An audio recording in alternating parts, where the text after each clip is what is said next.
Hello, everyone. Welcome into another rousing edition of the Target Smart Podcast. I'm Anthony Sanfilippo, joined as always by your favorite host, Albert Morales. And our special guest today will be Target Smart's Matt Taverna. And we'll meet Matt in just a moment. But I just want to remind everyone that here at the Target Smart Podcast, you can connect with us right away, instantly.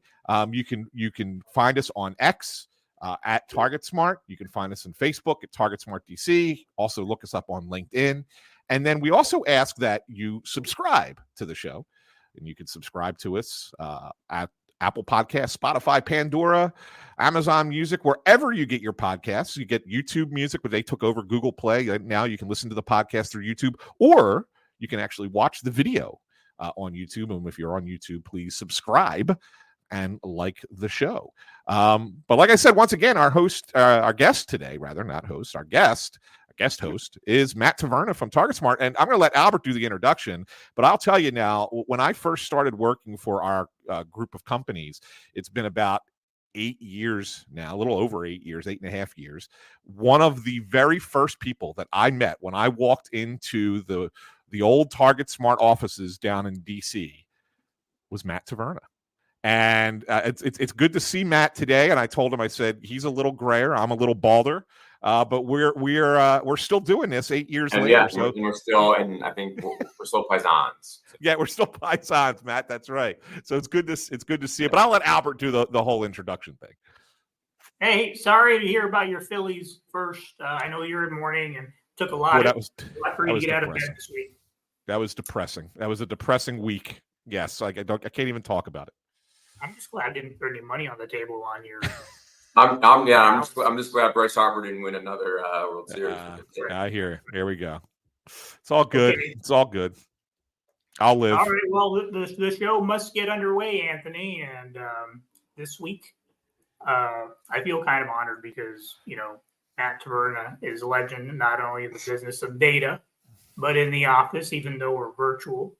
To know Matt Taverna is to want to be like Matt Taverna when it comes to closing a deal. He's known as our closer, ace pitcher, you name it. Matt's the guy you want on the team. He's been at this for about 2 decades now, working on high-stakes projects and campaigns for some of the biggest names in Democratic politics. He is also the go-to guy for the people in the cannabis industry. He can tell you state by state what's going on with the latest laws that are being enacted, where you can and can't sell, that kind of thing. Matt's your guy. So we're lucky to have him at Target Smart. I feel lucky to have him as a colleague, especially here in the final stretch. So welcome to the podcast. Thanks. Hoping to get you on more regular. Call him out. Morales, Taverna, Sanfilippo, 2 Italians and the Mexican. Sounds like a good meal. That's right. I think so. The fusion. So Matt, again, welcome. Thank you. We always start this program by introducing our guest to the audience, and we like to sort of break the ice by asking our guests to sort of tell us a little bit about something we don't know about you. We know about your name politically and everything, all the cool stuff you've done over the years, but tell the folks where you're from, what got you interested in politics, and how did you decide to make this sort of your day-to-day bread and butter? Yeah.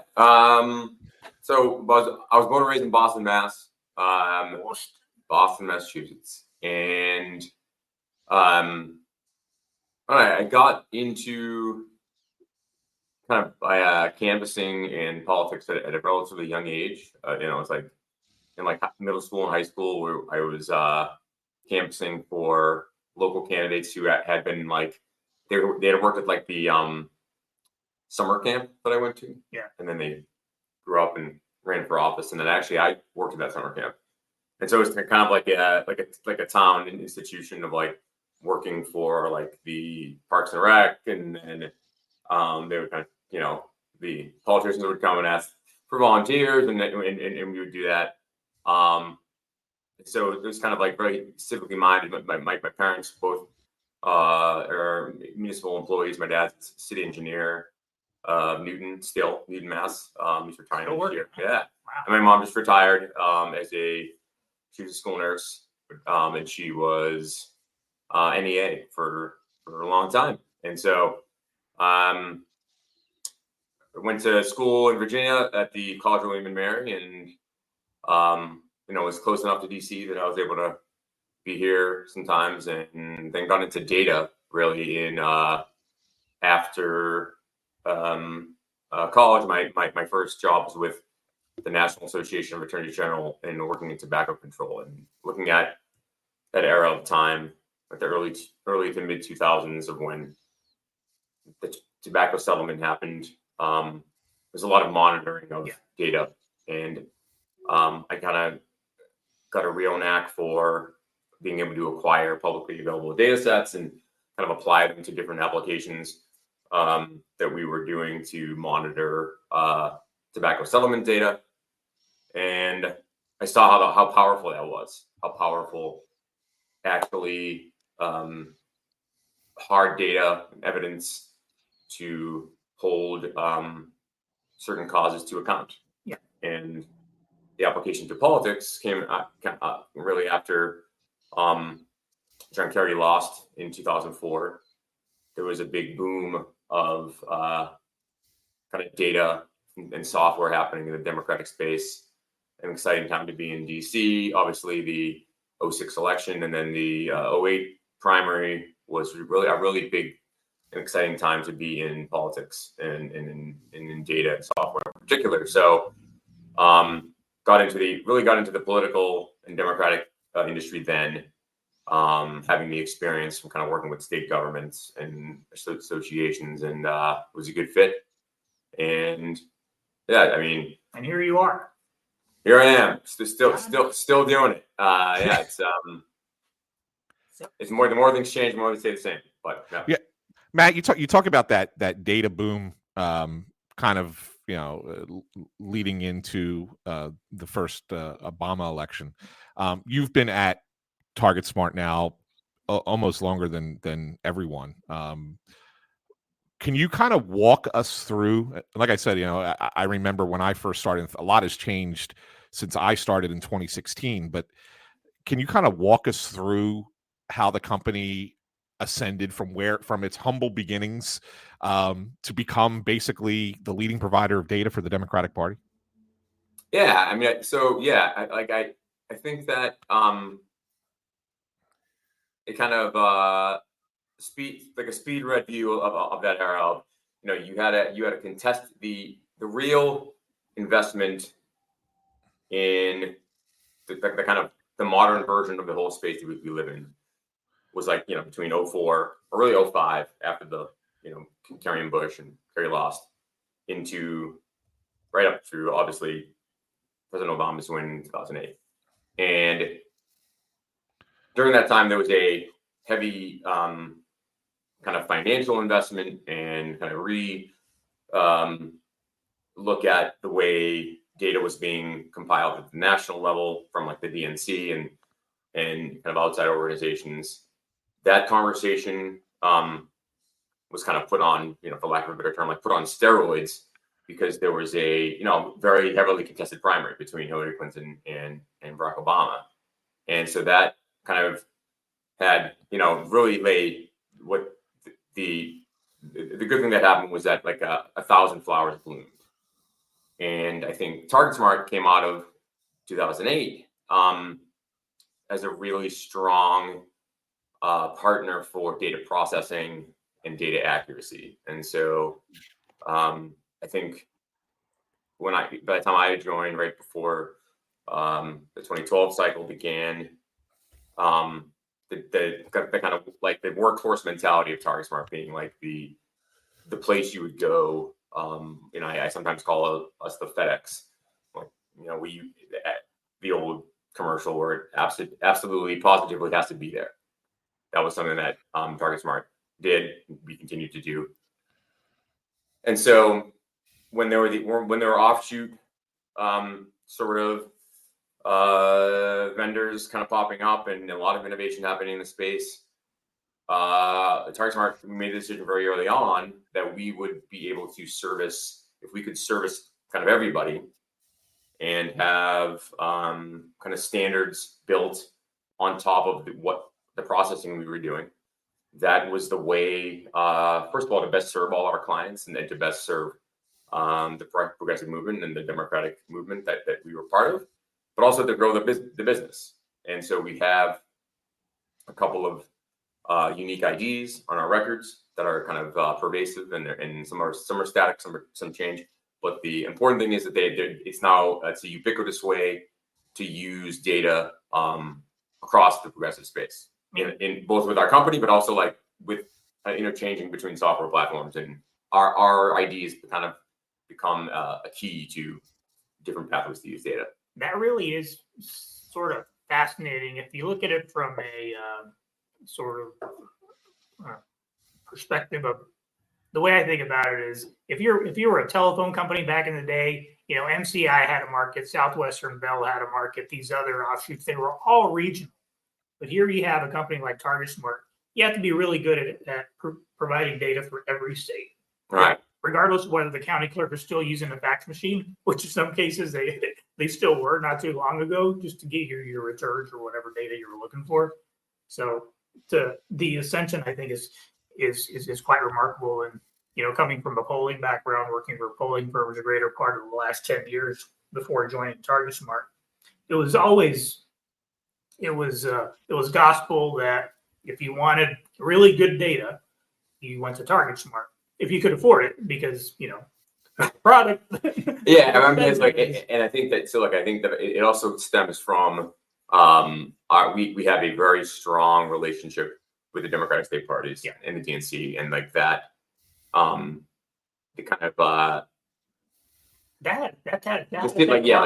like the symbiosis of, well, it did, but I think it, once you got to the point of it was the easy way to be working together. Going back to this is really born out of like the Howard Dean 50 state strategy. I mean, I think that like a really fun thing to think about is kind of where was the origin story of all this. And I said like the John Kerry loss, but there were green shoots in the Howard Dean campaign that year that came out of he like very famously being a great online fundraiser and the first to kind of do small dollar online fundraising. And he became the chair of the DNC in 2005 and kind of put a lot of what he had learned. And a lot of the folks that were on the campaign were the ones who then worked on the Clinton and Obama primary campaigns, and then eventually in the Obama campaign, and where this industry kind of grew out of. But that 50-state strategy is something that Target Smart, I think, has capitalized on, just because the way that the kind of top down from the DNC became also bottom up and top down. Like it's kind of like goes both ways. In the way that the state parties kind of work with the DNC, and we benefit from that. Tremendously. Well, let's take a hypothetical here. Let's say Anthony Sanfilippo is the state director in Pennsylvania, where he proudly resides, and he just got $5 million dumped on him, late money, worth 3 weeks out. Matt Taverna, you're sitting there in your office at Target Smart. What's the latest technology out there that we've introduced into the marketplace, into the political marketplace, that you would advise Anthony to use? Yeah, I think I mean, I think the big news from on Target Smart is this year we have launched our own DSP, and so we have great ways to very quickly go to market with onboarding for digital advertising with some late money, and so the ability, I think that the really fun thing is, I think something that's kind of been missing from we talk about the era of like 08 2012 up to the current day. So take that $5 million. There's obviously many digital channels to use it. Target Smart, we have great ways of onboarding and using data in a way that's very direct to supply and makes things happen fast. The what I would also say is invest in some persuasion campaign, because I think that's what's been missing. We have a really good idea of supporters. We have a really good idea to model turnout, and those voters are heavily coveted and targeted. But I think that looking at from like a Target Smart perspective, we have the money being spent from digital, and our data is involved in that, and it's like a lot of hard side money. But what used to be a much bigger soft side program was like this like big ground game and persuasion campaign that I wish we could see a little more of. I mean, I think it's the kind of different interest groups have splintered somewhat, but I would say invest in persuasion, and obviously invest in the digital spend to make it the most efficient. But the ground game, and then merging those personas, kind of like online persona, offline persona, trying to get a sense of like where your money's going, where it's being spent most efficiently, and obviously that's being the proof in the pudding on election day. Yeah, we hear, Matt, a lot about the money that gets raised by these campaigns, because obviously they need to spend it on on all these advertisements. And of course, I guess it was this week we found out that the Harris campaign, since she entered the fray 2 months ago, almost 2 months ago now, that the campaign's raised over $1 billion, which is an unbelievable amount of money. Unbelievable, $1 billion. I guess when you hear that, you sit there and go, okay, well, of course, the national campaigns, they have all the tools at their disposal that they could do this, and they could spend that kind of money. But hey, I'm Joe Schmo, and I want to run for my local school board. Like, I don't have that kind of campaign money. Are there tools available to me that are just as equally as beneficial that they are using at the presidential level that I could use to help my campaign win? Yeah, I mean, and so I think it's actually one of the kind of the most frustrating, like counterintuitive in politics is that at the like the kitchen table or the backyard barbecue, the kind of most cliche talk about politics is that these national high flying issues and foreign policy and long-term national policy, and that's where people have a very hardened sense of, I think most Americans have a hardened sense of, I know who I believe, I know who I want to vote for, and there's kind of a exactness in kind of what people think about national politics that is, I think, it's really impossible to have an exact kind of view of how powerful your vote is at the national level. As an American, think about like you're a city council person, or even your state rep. You can probably have lunch with that person every week if you wanted to. Yeah. You could go. Yeah, they go to coffee hours. They go to office hours. Certainly, local officials are your neighbors and friends and people at your kid's school, and those are probably the least discussed kind of like elections at a backyard barbecue. It's like, oh, like who should I vote for? Do you know this guy? And like, instead of actually going and meeting that person and like talking to them, you're relying on just like word of mouth. In the exact opposite way of like, oh no, I know who I'm looking at these national elections. So I would say to local people running for office, your best bet is like the shoe leather politics of old. And the best part about that is, we talk about like, it used to be like a joke, like everybody can't be Barack Obama. And like, I think that's still true.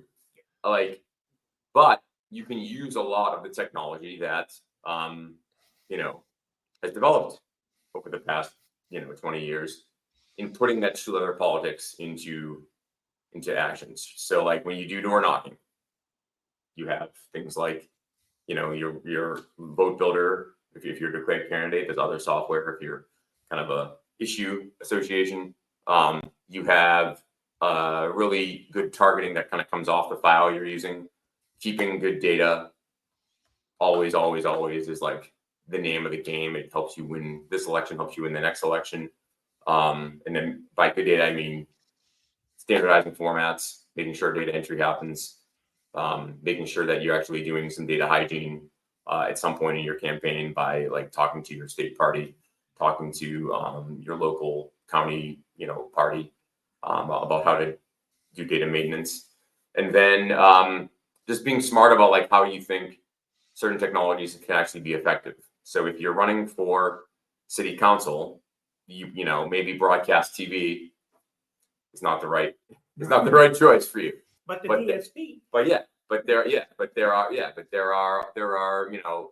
kind of very targeted local ad buys you can do, like such as on our DSP and media buying platform, getting to your district, getting to like local hyper targeted lists on digital advertising. Well, Well, it sounds like what you're saying is the fundamentals never really changed. Right. Just get better tools. But getting back to this media buy platform that you're introducing to our audience, do you see that as a tool that maybe in a cycle or two, a campaign that's running for state representative that maybe only has a budget of $50,000 to get their message out? Do you see them using it as just as they would say Boat Builder or one of our other tools that we offer access to our voter file, and that becoming more commonplace?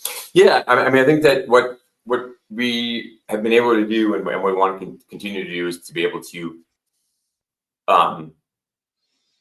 get the best bang from your buck as you're using the same data that you would be using with that Schooler Politics online, and then that's essentially what we're trying to build, the shortest connection between your data and the actual ads. And so when when we're removing like the big sales pitch on our DSP is that we've removed the layers between your data and the supply, the ads. So like that, that's why I think that as we refine our identity graph and continue to add to our already kind of good reach, it'll be I think more beneficial and as kind of time goes on. One of the things that Albert likes to say on this show a lot to our guests is that we're in a permanent campaign. And in a lot of ways we are. I mean, it just as soon as one cycle ends, the next begins, and everybody already starts looking ahead and talking about it. And I know we have 3.5 weeks left in this campaign, and there's going to be a lot of attention paid to this campaign for the next 3.5 weeks. But if you're thinking about these things that we're talking about, and what would help even on a more local level to get get your grassroots campaign going and get everybody focused and excited about you potentially running for office. Is it ridiculous to think that right now you should start thinking about how to plan for 2026?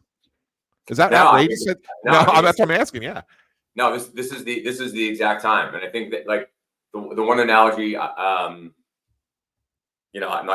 conspiracies be damned. Albert gave me the questions beforehand, so I actually thought about this before. So, come on, Albert. Hey, this is important, right? Because I thought of I have been speaking analogies. If you've heard me kind of in the sales pitch, think about like when you've ever moved. Okay, so like this was we just moved back to DC after being in Boston for a while.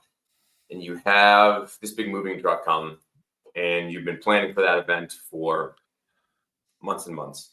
You spent the last few months packing up, and the moving company is giving you these instructions to record what's in each box and label the boxes and make sure you use this kind of tissue paper or this packing material. And for a while, you're doing a lot of that, but then that truck gets there, and you still have your shit around the house, and you start throwing it in boxes, and you're hoping you're wrapping something in some blanket, and it's like you're taping it up, and you're not even sure what's in what, and then you're throwing things in the garbage, and you're like, oh my god, did I need that? I don't know.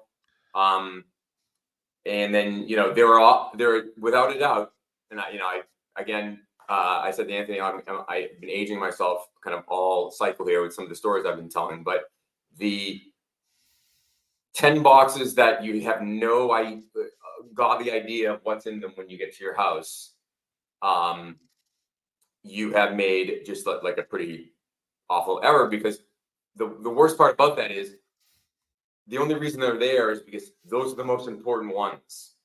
Because like it was like your kitchen and your kids' toys and your blanket and the nice pillow you like, and those ones you have no idea what's happening, and they're all full and they're broken because you didn't wrap them right, you didn't label them right. I think when you talk about prep for like the next campaign, this is the crunch time. It's the most important work you're doing. You have your targets. You have people actually saying like, get off my doorstep, I'm never voting for you. Or yes, come on in, I'll give you $20. You know, that's all I have. I'll write you a check or whatever. This is the most important time as things get more frantic in this last, what are we at? Oh my God, like 24 days. Yeah. So the last 2-3 weeks of this cycle, all the good stuff is happening, and all the excitement will be around your campaign. Even if you're a local candidate, like you'll have more volunteers now than ever.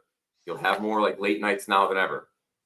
Utilize those folks properly. Keep your data in that same way you were doing in July on your July 4th fundraiser. Be as efficient and as diligent now, because like that's the prep for the next election. This is the most important time, and you should be playing like you're down, and like don't never think of like your election day where there's no tomorrow. The only thing where there's no tomorrow is money. Spend all the money, but don't spend all your capital on like thinking there's no tomorrow with like the work you have to do to preserve that campaign infrastructure. It's interesting you say that, Matt. It's almost like you're suggesting that people think backwards, and that's a good thing. That's a positive. In other words, start from where you want to be at the end, and work your way back, to today, and know your guideposts along the way. I mean, and that's why we use in politics, like this is week 4 or week 5, I guess, going it, and then 4, 3, 2, 1. So we actually are moving backwards, and then so you should be visualizing obviously the win, but like the work you do now will put you in the spot where if you have a recount, or if you have, obviously you're running for election in 2 years, if you lose and you want to start the campaign over to run again, like this is the goal. Like you're creating gold with the work you're doing in your campaign. Don't lose sight of that, like the now. So Anthony, you talked about the $1 billion that Yes. was raised. A lot of folks think that's a lot of money, but in a presidential race, that can evaporate pretty quickly once you start throwing money at these expensive media markets. To the average listener who has a real job and they kind of enjoy listening to us to get caught up on the internals of what's happening on a campaign, how would you explain how the spending works? I've always understood it to be that, the last month of a campaign is when really the spending starts to really blow up.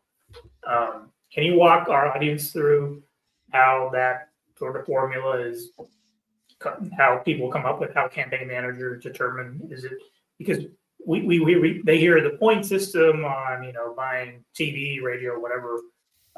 But walk them through what the thought process is. Is it because voters aren't really engaged? I've always believed that most voters are like me when it comes to football. I tune in like during the playoffs, and then I start making my decisions on who's going to win. Or I'm not a huge football fan, but I enjoy going to the Super Bowl party. So I want to know a little bit about the players. So think about it that way. How would you explain that to the average viewer, and how these spending decisions get made? Obviously, they're looking at polls. Yep. And I mean, so look, and I think that there's kind of like it's the there's the presidential campaign, and there's kind of everything else. I think there's the really big picture of, I think, presidential politics is kind of like putting this in the perspective like of all elections. Presidential elections like never happen. They happen like every 4 years. But if you think about American politics, there's really like an election every Tuesday, like somewhere in America. Yeah. And so when you think about like Americans being engaged in, the election, like what you're really trying to do is like try to like actually get their attention and make the event seem like as big as actually as it is. So like the kind of inundation of saturation of media is obviously done like very, very intentionally. And so when you hear people say, "Oh, I'm getting annoyed at the text, I'm getting annoyed at the commercials, I'm getting annoyed at the mail and door knockers," and I see these people at the metro or my kid's soccer game or whatever, that's obviously done like very purposely. So I just making sure you have the right audiences to actually make a difference. I think that something that, if we think about the last month of the election and something that we lose, Anthony, you were saying like we look back. There's a time when a lot of the like actual targeting and things you do, kind of like from I think a big statewide or a national election, it's like a little bit thrown out the window, where you're just trying to just like create a wave of like momentum. And I wish we could have more sight on keeping that targeting, like getting the right people. So like, yeah, like let's put the flood of ads, let's put the flood of money, but like let's try still to get to the right people. Because like putting money in the wrong spots in a kind of like spray and pray approach is I think wasting money. And I don't think it's like a waste of $1 billion. I think the $1 billion could just be targeted at better spots. I don't have like any quick answers of how to make that happen. But I think it does start from a more efficient and kind of honest conversation about like where data is going as far as like workflows into the ads themselves. Yeah, I've always seen it as having worked on congressional races or statewide races. You're looking at the polling, you're seeing that your ads aren't exactly hitting with your audiences, so you can start getting creative. But I think what you're saying is on a presidential race, it's that, but at scale. And sometimes there aren't any spots to be had anymore on television that you can throw money at. Like Michigan right now is probably a very saturated market. We talked about the last time we had Amy Chapman on the program. But switching gears a little bit, Matt, here, it's not every, we try to get people in here who would understand the meaning of this question, because it's not, I wouldn't be surprised if you got a call from the presidential campaign and said, "Hey, Matt, give me your last minute pitch," because I do have some resources here. What would your advice be if you got that call tonight and, "Hey, I've got X amount of dollars and I'm looking at this neck of the woods in Wisconsin, but I can't really get to them with the markets that are available"? What's your pitch? Yeah, I mean, I would say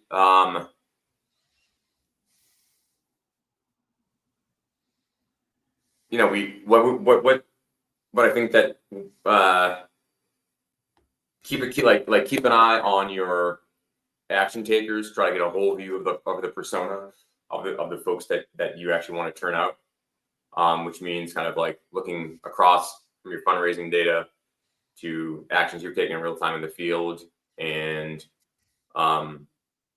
folks that, because the early vote is happening, knowing who's voting where, and get a whole view of the persona, and as that changes over the next month, and continue to do inclusions and exclusions of who you want to reach, and like that creates the efficiency And so targeting that through, again, like platforms like ours, where you can like very nimbly make those decisions on early vote, make those decisions on, signals that you've seen from your fundraising, from door knocks that you want to target like-minded individuals or with like certain action takers. You can be nimble with your decision making if you're using the right technology, and just make sure that the data is kind of flowing together to complete those personas. Hey, Anthony, Yeah, I want to go bring ahead. it back to you a little bit since you're in Pennsylvania. Oh, by the way, before I forget, did you see that catch, that throw that Dak Prescott threw Sunday night that Yes. sent waves across the universe? Because, anytime America's team pulls off a win at the last minute like that, it makes news around the world. Where were you? On Sunday? Yeah. I was watching the one good baseball game. I was in Citizens Bank Park. Oh, nice. Watching the Phillies win their one playoff game on Sunday. That was the only excitement that the Philadelphia fans had this week. Otherwise, it was misery. So, but I'm glad that you asked. I'm glad that you asked that question. Thanks. Well, I appreciate that. Catch you off guard a little bit. I did want to get serious again for a little bit. You're on the ground there in Pennsylvania. You see a lot of your ball games. You're in various settings. How would you rate the mood right now? Is it a pro either direction? Is it too early to tell? Well, I mean, in Philadelphia, it's always going to be pro Harris, right? It's always going to be the Democratic side. Philly is a very left city. And in the burbs, we've talked about this on this show before. In the surrounding communities, it used to be incredibly heavy Republican, and then over the past 8 to 10 years, it's kind of shifted the other way. It's not that it's heavy Democrat, but it now leans left. So I would say that there is nervous optimism in this area for Kamala Harris to take Pennsylvania. It's very nervous because it's going to be one of those battlegrounds. We know that it very well could be the state that decides this election ultimately.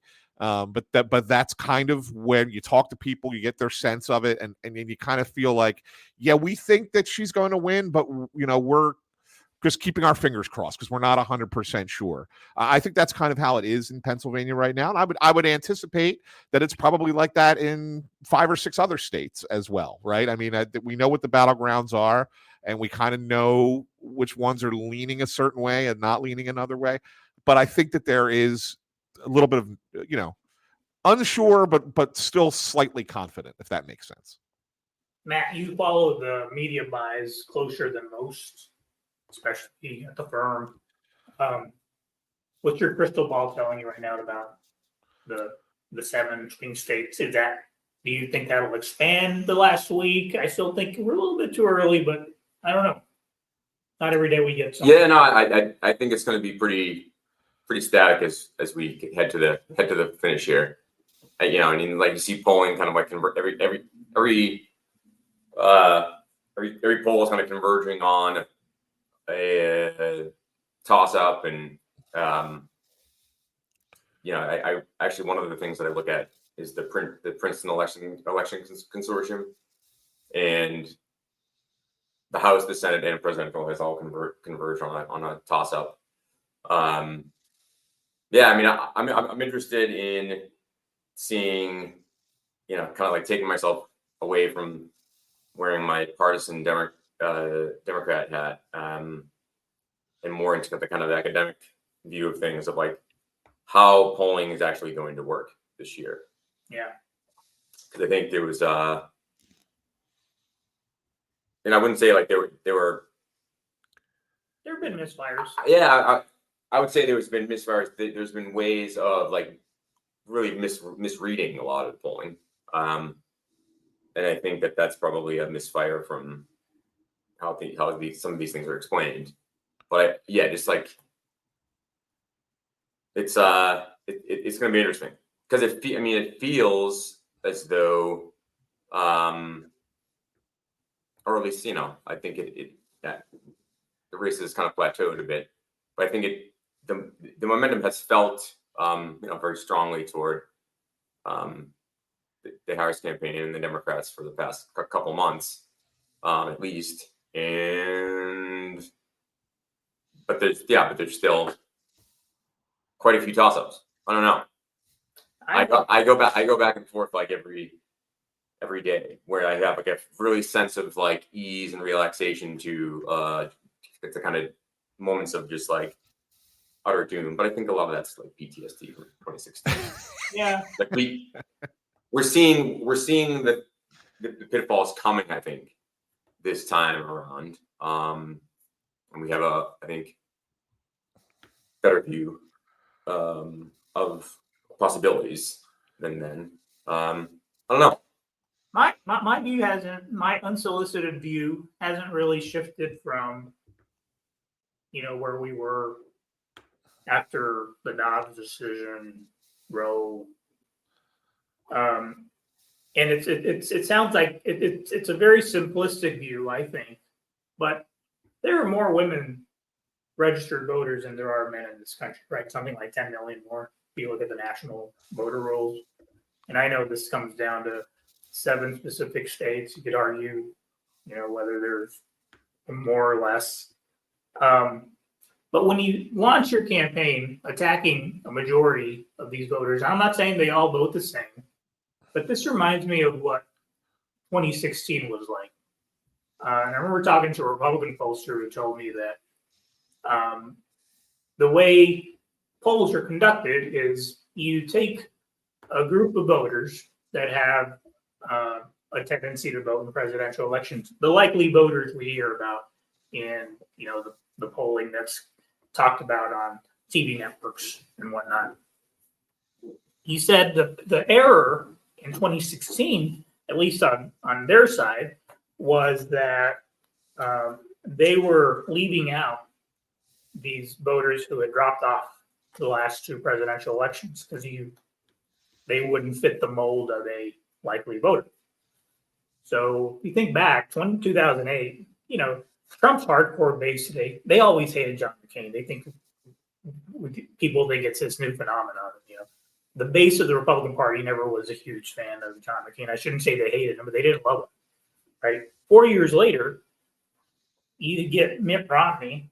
They really don't like the guy, especially the evangelicals, because of the religious preference. So you had this huge cohort of voters who stayed home those 2 elections. Well, nobody was calling them in 2016 because they assumed they'd fallen off the voter rolls. They just weren't going to vote anymore. But then comes Trump and stealth, and that's he said that's our guy, and he said people literally came down from the hills to vote for him. Part of me thinks that that's the same thing that's going to happen with women who they probably haven't been as excited about much, but I keep telling people these reporters drive me crazy with their little clickbait stories about how the race is really close and everything else. But no one ever says this will be the first major election that Trump wins since 2016 because they've been on a losing streak with him. Since 2017, we kicked everybody's ass in Virginia and New Jersey and these off-year elections, with the exception of Louisiana. But it's Louisiana. I have to believe that you're going to have this group of women who, by the way, I'm getting polled because they literally just registered like last month.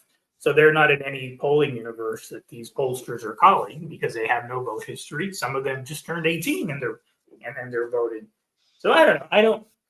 I think about that, right? I look at it through that lens, and I just don't get as worried as I used to. And part of that maybe is because I'm getting older. Yeah, well, I think also like part of it's 3 dudes saying yes. I hope and pray as well. Yeah, but I just. But that's my point. I've had enough misunderstandings with the women in my life to understand that you don't screw with them. Not millions of them.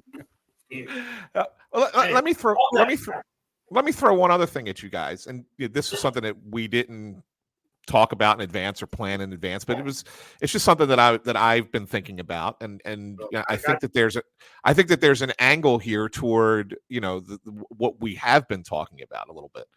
So the Trump campaign announces that he's going to be doing this arena tour now for the rest of this month, and he's hitting arenas in states that are clearly blue states, clearly blue: New York, California. Is it possible that his intention for doing something like that is knowing that there's such a deficit in fundraising between what the Republicans have been able to do and what the Democrats have been able to do, that the hope is, it's almost like a Hail Mary. The hope is that it will attract money from the Democrats to go into states where they wouldn't normally spend as big, to say, oh, well, if Trump's coming there, we got to start putting resources there. Yeah, that takes some resources out of the battlegrounds at this critical time. I don't think it's going to take resources or that. I think what it does is like the one thing that's been nice and kind of reassuring about this election versus 2020 is that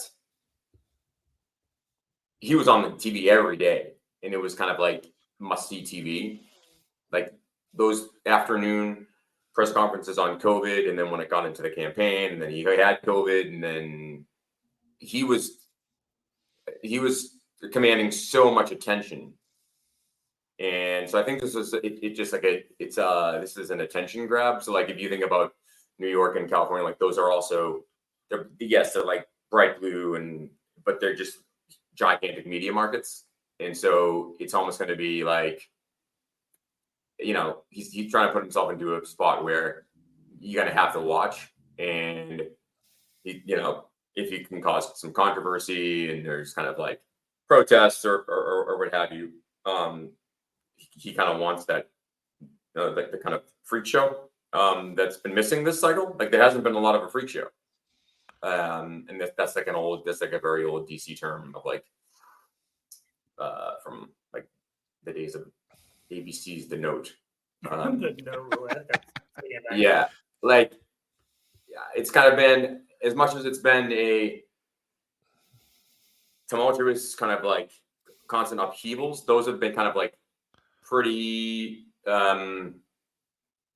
like moments that you can measure. There hasn't been like kind of a constant drumming of like Trump just commanding national attention, other than just like his normal boring old stuff. It's been pretty boring for him.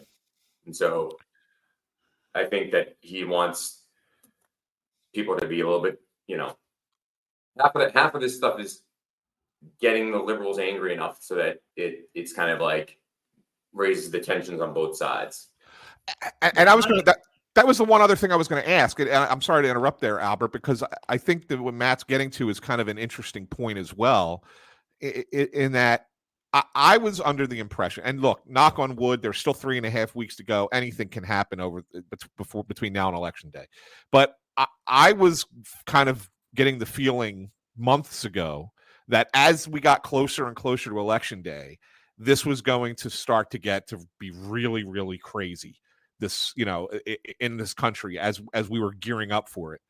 And I kind of feel like we've hit a lull, an unexpected lull in October, when I in my mind back in February, this was going to be when it was going to be the craziest. Mm-hmm. And it's kind of like meh at this point. And I'm just trying to figure out why you guys think that might be, because it really has been a surprise for me that it's been this kind of tame, for lack of a better term. I'll let you have the last word, because this is your show. This is my theory. Like I'm I have not been as close to politics as I have in the past, just because I'm working at Target Smart kind of half the time. We have a new company that I'm working at half the time, but yeah, I think that people are kind of over it. Like the last 5 years, particularly with COVID, has been such a drain, and I think that there's just a mental exhaustion that like maybe this should just be boring again. Like when I was a kid, like again, I was a kid, so this is maybe a child's view of things. People didn't really talk about politics like this. I mean, I don't know. It was like a very kind of personal thing. I remember my parents who actually were fairly political, and they were in unions, and they were, they would tell me, you never ask somebody who they vote for. It's a rude question. Shouldn't really do those kind of things. And this was like when I was like in middle school. It's like, yes, you can support your person. Yeah. But you don't ask. Yeah. And I don't know if we can get back to that point moment in time, and maybe that never existed. That I was a kid. Maybe that's something I just remember, but that's what I'm thinking. So, yeah, political conversation for us was considered inside baseball. Sure. Right? I mean, it just really was. Like, most people didn't talk about it. It was only people who were like intimately involved that cared enough to really discuss it on a regular basis. And you just would show up, oh yeah, no, I got to go vote. Yeah, I got to go vote for somebody. And then that was it. And now it's for the last 8 years, it's been like a living, breathing social organism, and now it's just been kind of quiet. So, Albert, I'll throw it to you for the last word. Getting back to your Trump's hits in New York and Cali, they don't do anything. When I say they, I'm not including Trump in this because I don't think he's as strategic as he would like us to think. But if you look at the houses, the house races that are going to determine control of the Congress, they're New York and they're California. And that tells me that they need to energize the base, something that probably haven't been able to do because just like Trump, the House Republicans have lost their fundraising advantage here recently. And so they probably need a lot more earned media in those districts if they're going to pull it off and keep Mike Johnson as speaker. I think it's a long shot, but I think that's why they're going there more than anything. I think that's a great point. It's just my gut, but could be wrong. But on that note, Matt, we got to do this more regularly. I know you're going to be really nose at the grindstone these next 3 weeks, but it's fun having you on here because you bring a perspective as being a veteran of the company, but also the political acuity that you bring to the table is fun. And we bring outside guests, but I think internal guests are just as important because it gives our viewership and our audience sort of an eagle's eye view into what's really happening behind the scenes. And we like to educate some of the folks who are in politics for a living, but want to learn more about it. Anybody can do this. And I'm not saying we're just anybody. I'm not trying to downgrade us at all, but this is something I would hope that more people were, had a little bit more intellectual curiosity about. Let's leave it at that. Well, yeah, and I want to thank you too, Matt. This was an informative episode. It was a good hour of conversation. We appreciate it. Thank you. So so please come back again. And for the listeners or the viewers, just want to remind you one last time, you can subscribe to the Target Smart Podcast on Apple Podcasts, Spotify, Pandora, Amazon Music, YouTube, anywhere that you get your podcasts. Hit that. And if you're on YouTube, please subscribe. Hit that like button. It really does help us get out there into the world a little bit more. Please follow Target Smart on X at Target Smart, Facebook, Target Smart DC, and on LinkedIn. And if you want to email the show, talk to us about this episode, any previous episode, or any potential future episodes, future guests, please do email us at thetargetsmartpodcast@targetsmart.com. After all, that's why we put in Taverna, because we got some few emails coming that we want to hear from Matt. Target Smart. That's what it was. It was right. Like everybody emailed us and they wanted to hear from Taverna, right? Nice. That was it. Hey, Anthony, I hope one of your 40 teams that you have in Pennsylvania wins a game this weekend. First of all, I'm in Philadelphia and Pittsburgh are two completely different entities, right? They are. Now we're talking politics. Now there you go. You want to talk about two completely. If Pittsburgh was Philadelphia, we wouldn't be even talking about Pennsylvania. Two completely different entities. So we only have four. We only have 4 teams. One is now eliminated. Basketball hasn't started yet. So you got the Eagles on Sunday, and you got the Flyers hockey. If you're a hockey fan, their season opens tonight. First game of the NHL season tonight. So that's all we've got going on right now in Philly. All right. Well, Texas is out of it, so I should probably shut up. You know, you might But- you might have a college team to win the national championship down there. Oh, we will. That Texas team's pretty darn good. They're pretty darn good. In So, Archie, we trust. And, Yeah. You know, Dak Prescott, you know, the likelihood is that that's going to blow up. Yeah. And it will. It always talk about cyclical. The Dallas Cowboys are cyclical. We get excited during the regular Dallas season. Cowboys are like a northeast summer. Peaks in the 90s, and then gets cooler. That's right. That's exactly right. Video. You like that one? That's good. That's good. I like caught it. myself watching video on YouTube the other night of the Cowboys' last Super Bowl win. Oh, I don't even know if they had video back then. It must have been grainy. It must have been really grainy. Well, The certainly the wasn't. talkie. It certainly wasn't in HD. I can tell you that. For Matt Taverna, for Albert Morales, I'm Anthony Sanfilippo saying thanks for tuning in. We'll see you again next week. Thank you.